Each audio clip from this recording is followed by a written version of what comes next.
Hello foodies, welcome to staffs kitchen. నేను ఈరోజు కోడిగుడ్డు టమాటా కర్రీ ఎలా చేసుకోవాలో చెప్పబోతున్నాను.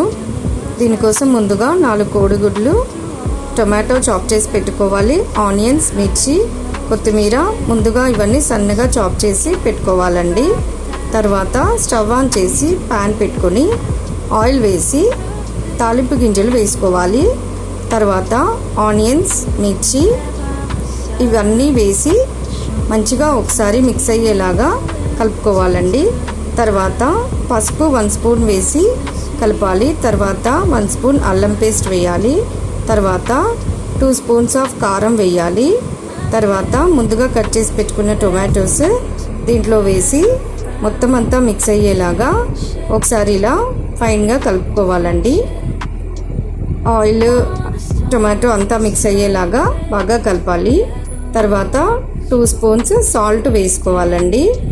తర్వాత ఇలా ఆయిల్ కొంచెం పైకి తేలాక 2 గ్లాస్ ఆఫ్ వాటర్ దీంట్లో యాడ్ చేసుకోవాలి. తర్వాత ధనియా పౌడర్ వేసుకోవాలండి. తర్వాత మొత్తం అంతా మిక్స్ అయ్యేలాగా బాగా కలపాలి.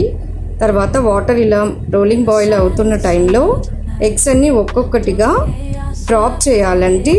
జస్ట్ అలా 1 by 1 దూరంగా డ్రాప్ చేయాలి. ఇప్పుడు గరిట అస్సలు పెట్టకూడదండి. డ్రాప్ చేసిన ఎగ్స్ని అలా వదిలేసేయాలి. ఇలా సిమ్లో పెట్టుకొని 8 minutes ఉండాలండి. అంతే అండి, tomato egg drop curry ready. Thank you for watching.